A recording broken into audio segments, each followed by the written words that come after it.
Hello everyone. I welcome you all for today's session on machine learning with Python 18EC745 for the VTU syllabus.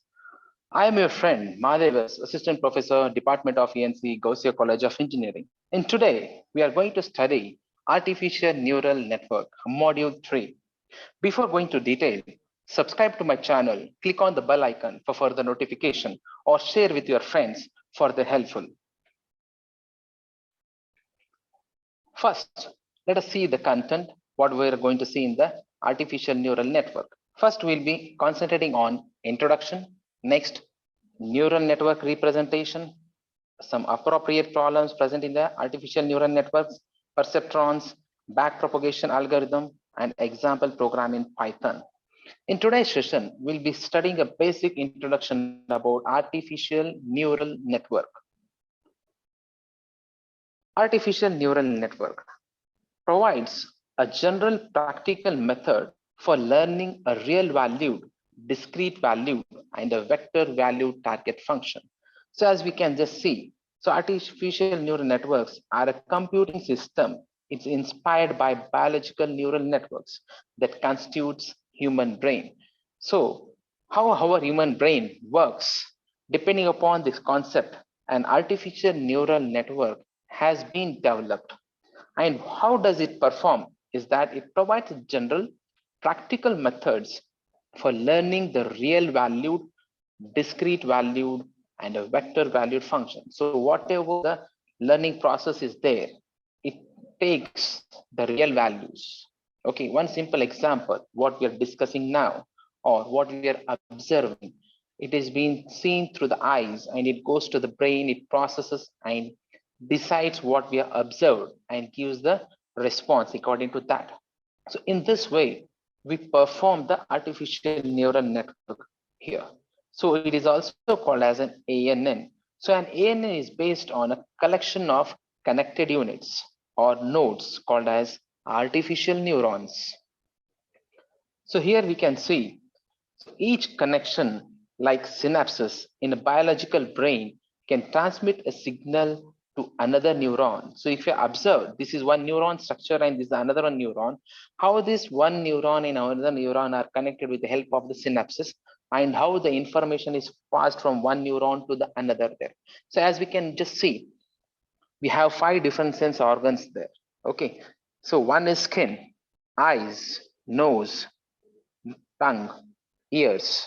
Okay, so as we can just pinch our hand, we feel the pinching sensation there. Or if we touch a hot or a cold, our hand feels that. How it feels? There are sensors which sense the feeling, and that is given to the brain. And brain in turn process and gives the result, hot, cold, or a pain.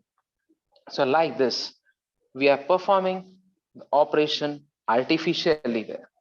Okay, so in human brains, the structures consist of following information there. That's the number of neurons are 10 to 11. Connection per neuron is 10 to 4 to 5. So neuron switching time, it's 0.001 second or milliseconds, what we can just say. Scene recognition time is 0.1 seconds. So 100 inference steps doesn't seems like enough for it. So highly parallel computation based on the distributed risk presentation. As we can just see how human performs a parallel operation. It's a highly complicated network, then to it performs a parallel operation. That's the advantage of human neurons. So what are the properties of the neural network? What we have here is many neurons like threshold switching time, what we have here, and many weighted interconnection among the units. So how the neurons are bonded together to transfer the information, and it performs a parallel operation or a distributed network, since the entire brain controls the entire body, then sees the feeling of entire body. It emphasizes on tuning the weights automatically.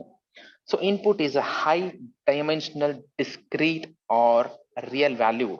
In a simple way, the sense organs sense the information real time and gives the signal to the brain, and the brain in turn performs the operation and gives the respective output there.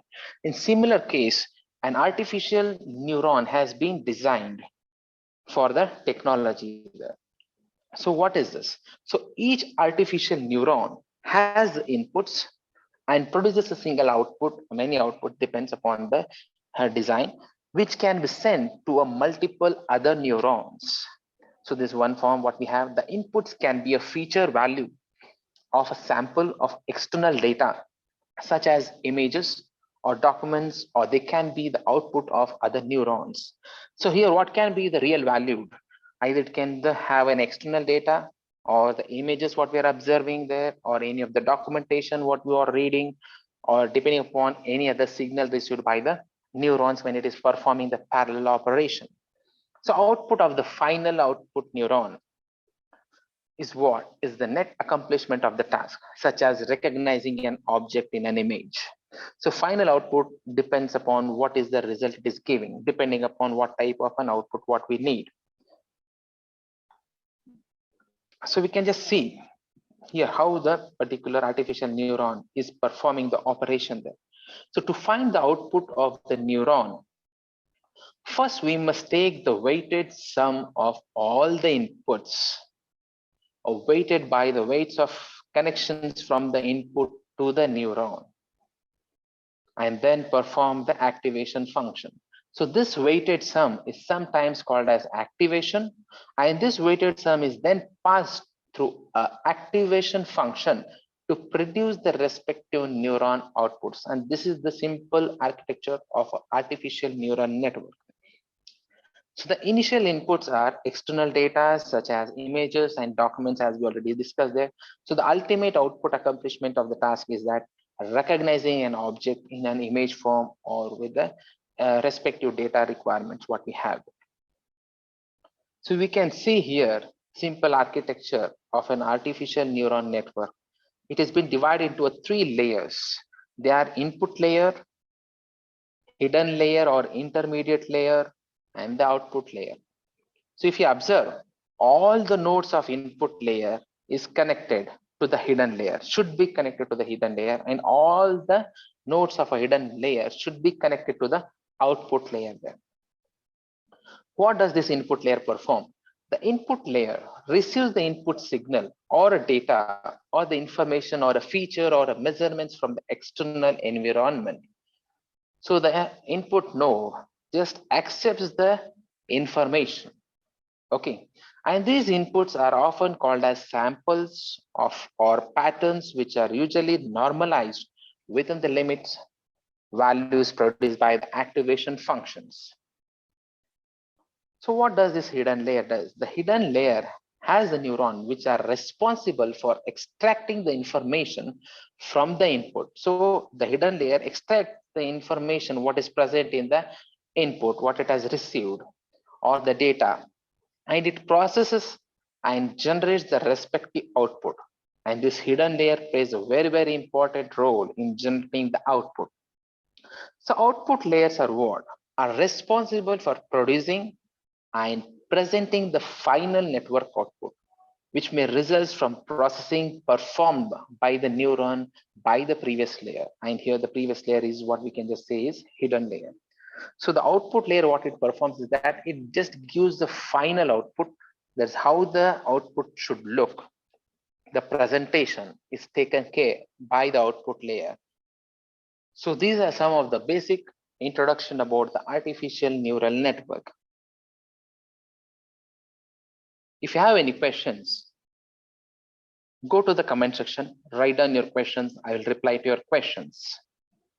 If you like my video, subscribe to my channel, click on the bell icon for further notification, and share with your friends for their benefits. Thank you.